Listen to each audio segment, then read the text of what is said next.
Contacto con la presidenta de la Fundación Estrellas Amarillas, Silvia González, a quien agradecemos mucho el tiempo. Silvia, te vemos en imágenes, gracias por tu tiempo. ¿Cómo te va?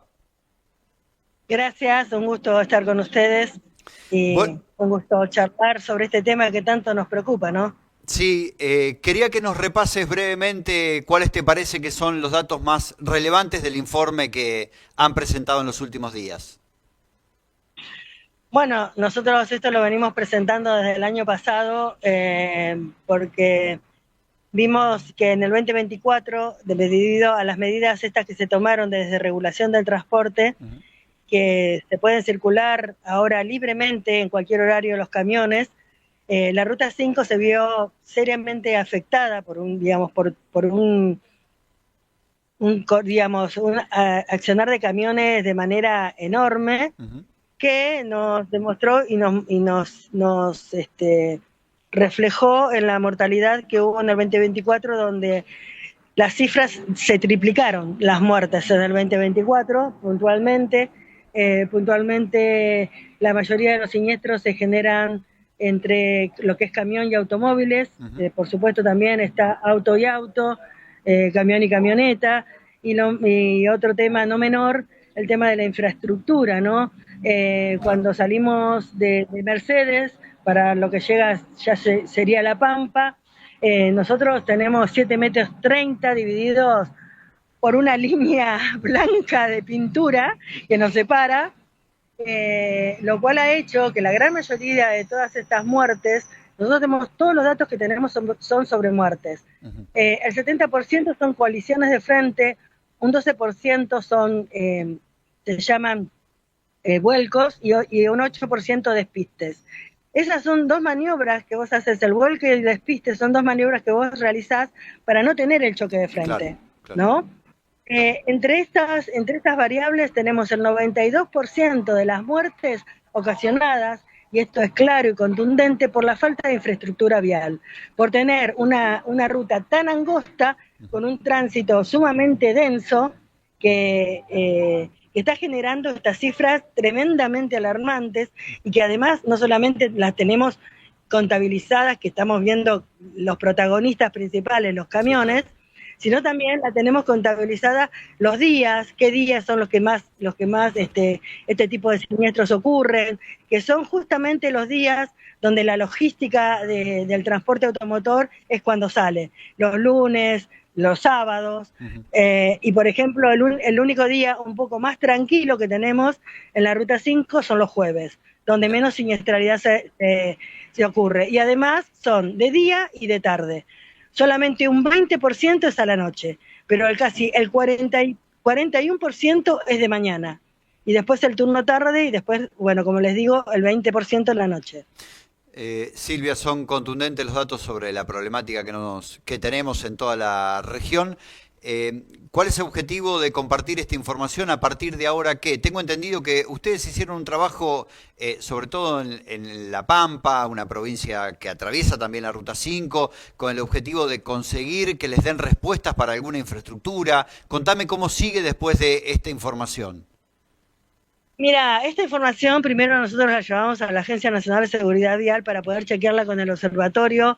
En ese momento ahí ellos no tenían los datos, pero cuando vieron las cifras tan alarmantes, se decidió hacer un control sobre la Ruta 5, Ajá. una fiscalización, porque nosotros haberles llevado todos los hotspots, los puntos calientes, donde más gente muere, qué es lo que está sucediendo, bueno, ordenaron hacer un operativo que no sé si vos recordás, se hizo el año pasado, pero solamente por un mes. Y Claro. se pudo hacer recién en noviembre, desde el 4 de noviembre al 6 de diciembre. ¿Por qué? ¿Qué pasó? Cuando se intentó empezar a fiscalizar la Ruta 5, encontramos que había muchos municipios que viven a la vera de la Ruta 5 que nunca habían fiscalizado la ruta. Entonces, si nosotros fiscalizábamos con la Agencia Nacional de Seguridad Vial, no había dónde enviar las multas, porque se ve que no se había fiscalizado nunca la ruta, digamos. Y además, ¿qué pasó? Cuando se quiso hacer, encontramos gran cantidad de tramos de la Ruta 5 con unos pastos con una altura de 1 metro, casi un Claro. metro, a la altura de los carteles, Claro. más de 1 metro. Mm. Bueno, hubo que hacer intimaciones a corredores viales para poder que cortaran los pastos, que no daban, no hacían caso, hacían caso omiso. Claro. Por poco se termina con una denuncia. Y esto no es menor, porque, o sea, al tener estos pastos tan altos, las camionetas que llevan los radares no se podían colocar. Claro. Pero bueno, se tardó 2 meses en poder montar el operativo, ¿no? Y cuando montamos el operativo, ¿sabés lo que se sacó en un mes de control? Más de 70 conductores alcoholizados. El 30% eran choferes profesionales. Mirá qué dato. Se sacaron 387 licencias de conducir inhabilitadas.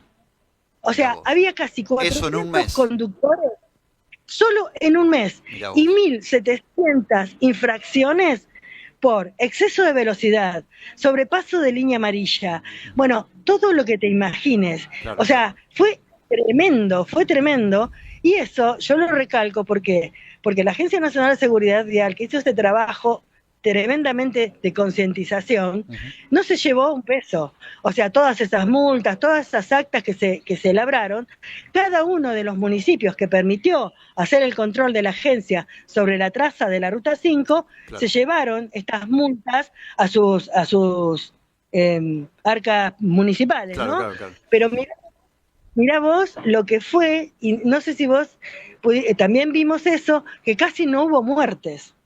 Se levantó el control, el 5 de diciembre y arrancamos con una familia entera que murió en Surpacha, después seguimos con otra, claro, que murió en Chivilcoy. Volvió a empeorar la situación, digamos. Enero y febrero, tremendo. Todo eso se lo planteamos ahora al secretario de Transporte, donde tuvimos esta reunión el 16 de marzo, que yo fui por la modificación del Código Penal, donde volvimos a solicitar urgente que vuelvan a instalar los controles sobre la Ruta 5. Claro.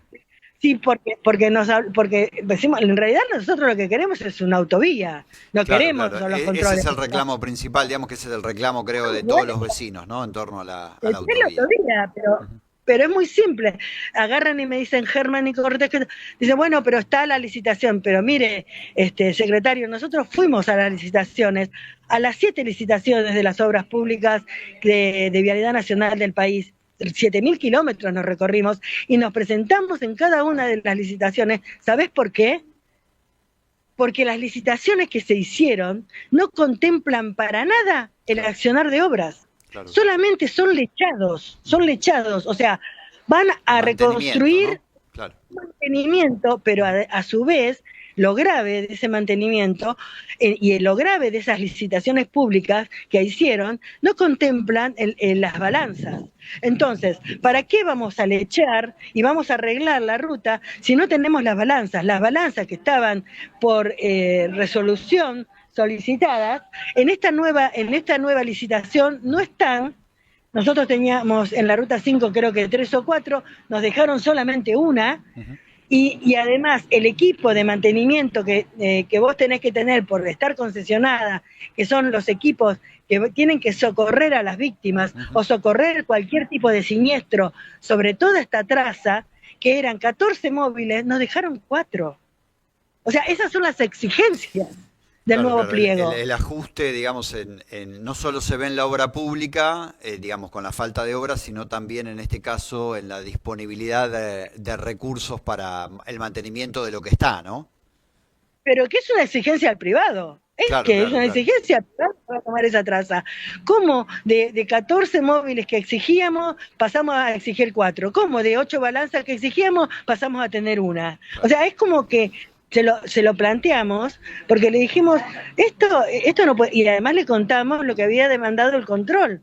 Digo, y esto netamente a usted le corresponde, porque usted es transporte, a él no le corresponde infraestructura. Claro. Si bien le pasaron Vialidad Nacional, porque eso es lo que ellos nos dijeron, les pasaron Vialidad Nacional, acá lo que a usted le corresponde, como ente de control, de ser el secretario de Transporte de la Nación, ver que la desregulación que ustedes han hecho, de permitir de que los camiones anden todo el tiempo, nos han triplicado las muertes, y nosotros ahora encima tenemos, del año pasado, no sé si vos viste, que en octubre del año pasado, con otro de estos decretos de Sturzenegger, desde regulación, han permitido los bitrenes. Claro, claro. O sea, nosotros habíamos logrado de que la ruta 5, la 35, muchas rutas que están colapsadas en la actualidad, los bitrenes no circulen, y con esta disposición, ahora los bitrenes pueden circular por todo el territorio nacional. Y la gente, yo no sé si sabe lo que es un bitren. Un bitren es tremendo, ¿no? Entonces, nada, planteamos todo esto porque sinceramente con ahora la explotación de vaca muerta, nosotros de los... La ruta 5 tiene un rol importante ahí, ¿no? No, pero nosotros teníamos, ponerle 500, una cosa así, camiones. Ahora tenemos cerca de 2.000 camiones por el tema de vaca muerta, por día. Claro. Y las balanzas y los controles, nada, muy alarmante la situación. Silvia, te agradecemos mucho el tiempo, ha quedado muy claro el planteo y estaremos atentos también a las respuestas, en este caso a las demandas que ustedes están planteando. Gracias por tu tiempo. No, gracias a vos y lamentamos muchísimo que todas las seguridades que nos habían dado de esa reunión sobre la Ruta 5, hablo particularmente, y después de esa reunión al otro día nos enteramos que nos suspenden las obras que estaban de Suipacha a Mercedes, que despidieron a 50 trabajadores, que las máquinas están en el obraje. La verdad, estamos muy angustiados con todo esto. Esperemos que se renueven las obras. Gracias, Silvia, que estés bien.